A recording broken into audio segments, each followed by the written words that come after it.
আসসালামু আলাইকুম। আমরা যখন খুব ছোট ছিলাম তখন থেকে এই যে তাল গাছগুলো আমাদের বাড়ির পাশেই আমাদের স্কুলের পুকুরের তাল গাছ এগুলো আমরা ছোটোবেলা ভোরবেলা ফজরে আজানের আগে কখনো আজানের পরে টর্চ লাইট নিয়ে তাল কুড়াইতে আসতাম এই জায়গাগুলোতে। তখন এত ভয় করতো। আর আমরা মানে দিনের বেলায় কিভাবে তাল কুড়াইতাম জানেন?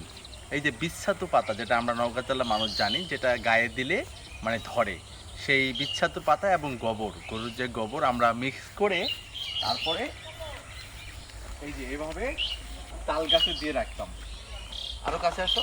তাল গাছে এভাবে দিয়ে রাখতাম আর আমরা দূরে গিয়ে দাঁড়ায় থাকতাম যে তাল পড়বে। কেন পড়বে?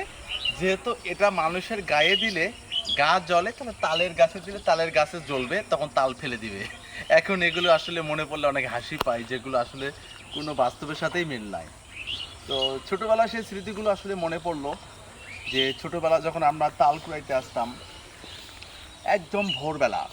আমার বিশ্বাস আপনারাও সেটা করেছেন যে ঠিক ফজরে আজানের আগে আমরা মাকে বলে রাখতাম, মা আমাদেরকে ডাক দিও, তাল কুড়াইতে যাইতাম। হাতে একটা লাঠি, বস্তা আর টর্চ লাইট, তখন ব্যাটারিতে লাইট, তখন তাল কুড়াইতে আসতাম।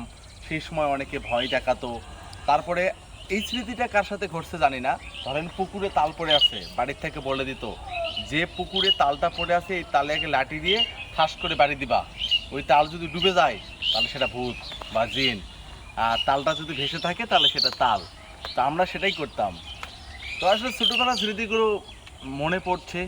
বাড়িতে ঘুরতে আসলাম, এসেই এই যে দেখছেন আমাদের সেই হাসপাতাল, মানে এখানে হচ্ছে আমাদের ঔষধ দেওয়া হয়, এখনও আছে, কিন্তু এই জায়গাগুলো ঘেরানো ছিল সব, সেইগুলো আর নেই, আগের মতো নেই। এই যে মাটির একটা ঘর দেখছেন, সেই মাটির ঘরটা এখন এক সময় এই মাটির ঘরে কিন্তু আমরা দেখেছি যে ইউনিয়ন অফিস ছিল, সেগুলো এখন নেই, এখন আস্তে আস্তে বিলুপ্ত হয়ে যাচ্ছে, মানুষ সেগুলোতে এভাবে আসে না।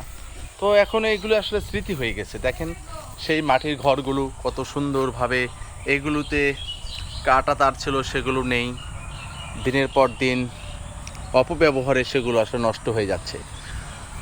আর এই হাসপাতালে আমরা যে কত ধরনের, মানে এটা উপস্বাস্থ্য কেন্দ্র বলে, সেখানে আমরা আড্ডা দিতাম, এই স্মৃতিগুলো আসলে খুব মনে পড়ছে। বাড়ি আসলে আমি সেগুলো দেখতে আসি, তাল গাছের কাহিনী শোনালাম। আর এই জায়গাতে বিশ্বাস করেন, আপনাকে বিশ্বাস করতে হবে, মানে এখানে আমরা রাতেও থাকতাম, মানে আমাদের ডাক্তার আঙ্কেল থাকতো, আমরা সেখানে থেকে পড়াশোনা করতাম, ছাদে থাকতাম আমরা, কিন্তু প্রচুর পরিমাণে ভয় করতাম, কারণ জিন ভূতের বলে একটা কথা আছে, আর অবশ্যই তো জিন আছে, মানুষ আর ইনসান, তো এখানে আসলে জিনের আড্ডাখানা। এই এই যে দেখাও সেটা, এটা জিনের আড্ডাখানা, কারণ আমরা রাতের বেলা অনেক কিছুই এখানে দেখেছি। এই সেই হাসপাতাল বলেন, উপস্বাস্থ্য কেন্দ্র বলেন। তো আজকে এখানে ঘুরতে আসতে আসলে সত্যি ভালো লাগছে। পুরনো স্মৃতিগুলো মনে পড়ছে, সেই মাটির ঘরগুলো আস্তে আস্তে ভেঙে পড়ছে, যেগুলোতে এক সময় বন্যা হওয়ার কারণে গ্রামের মানুষগুলো এই জায়গাতে এসে তারা মানে বসবাস করতেন। তারা বন্যার পানিতে আমাদের গ্রাম ডুবে গিয়েছিল, তখন এগুলোতে এসে তারা থাকতেন। সে জায়গাগুলো এখন পরিত্যক্ত হয়ে গেছে। এই যে সামনে আমাদের আপনাদের উপস্বাস্থ্য কেন্দ্রটা দেখাচ্ছে, স্বাস্থ্য কমপ্লেক্স, সুন্দর দুটো তাল গাছ একসাথে। এই যে আমার এই সামনে কেন্দ্রটা আপনারা দেখছেন, এই যে আমি দেখাচ্ছি আপনাদের, এই যে এই যে সুন্দর না পরিবেশটা, এই যে। আর আমার সাথে ক্যামেরার পিছনে ছিল এই যে হুজুর। কেমন আছো? আলহামদুলিল্লাহ ভালো। কেমন লাগছে জায়গাগুলো? ভালো। ভালো লাগছে? জি। তোমার কেমন লাগছে? অনেক ভালো।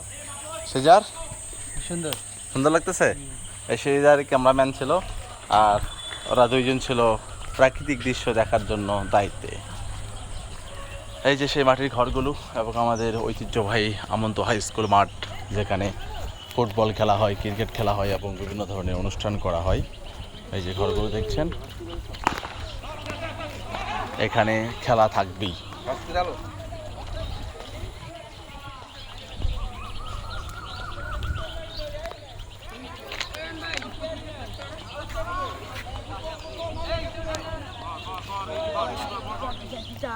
এই যে আমন্ত হাই স্কুল মাঠ, এই আমন্ত হাই স্কুলে আমরা পড়াশোনা করেছি, ঐতিহ্যবাহী পাকুড়ের গাছ।